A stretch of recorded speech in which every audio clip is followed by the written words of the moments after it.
Chapter 1. It was the meeting Eliza had been anticipating with agonizing dread for weeks. She took her place with the 4 other teachers in the staff room and prepared herself for the announcement from the headmistress. "We're closing." The words fell into the room like the drop of a guillotine. The silence that followed echoed with a collective sense of disappointment, despair, and panic. Eliza thought of her little primary school pupils, with their sad and neglected backgrounds so similar to her own. She had worked so hard to get them to where they were now. What would happen to them if their small community-based school was shut down? They already had so much going against them. Coming from such underprivileged backgrounds, they would never survive in the overcrowded mainstream school system. They would slip between the cracks, just like their parents and grandparents had done. Like she had almost done. The heartbreaking cycle of poverty and neglect would continue. Their lives, those little lives that had so much potential, would be stymied, ruined, and possibly even destroyed by delinquency and crime. "Is there nothing we can do to keep things going for a little while at least?" Georgie Brandt, the Year 3 teacher, asked. "What about another bake sale or a fair?" The headmistress, Marcia Gordon, shook her head sadly. "I'm afraid no amount of cakes and cookies are going to keep us afloat at this stage. We need a large injection of funds, and we need it before the end of term." "But that's only a week away," Eliza said. Marcia sighed. "I know. I'm sorry, but that's just the way it is. We've always tried to keep our overheads low, but with the economy the way it is just now, it's made it so much harder. We have no other choice but to close before we amass any more debt." "What if some of us take a pay cut or even work without pay?" Eliza suggested.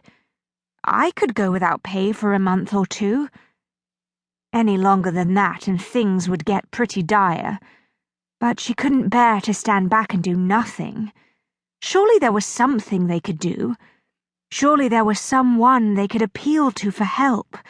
A charity or a government grant. Something. Anything. Before Eliza could form the words, Georgie had leaned forward in her chair and spoke them for her. "What if we appeal for public support? Remember all the attention we got when Lizzie was given that teaching award last year? Maybe we could do another press article showing what we offer here for disadvantaged kids. Maybe some filthy rich philanthropist will step out of the woodwork and offer to keep us going." She rolled her eyes and slumped back in her seat dejectedly. "Of course. It would help if one of us actually knew someone filthy rich." Eliza sat very still in her seat. The hairs on the back of her neck each stood up one by one and began tingling at the roots. A fine shiver moved over her skin like a rush of a cool breeze. Every time she thought of Leon Valente, her body reacted as if he was in the room with her. Her heart picked up its pace as she brought those darkly handsome features to mind. "Do you know anyone, Lizzie?" Georgie asked, turning towards her. No," Eliza said. "I don't mix in those sorts of circles. Any more."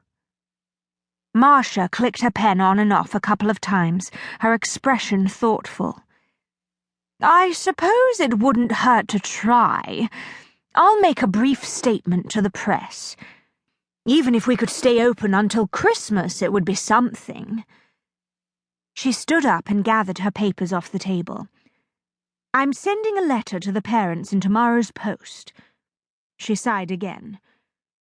"For those of you who believe in miracles, now is a good time to pray for one."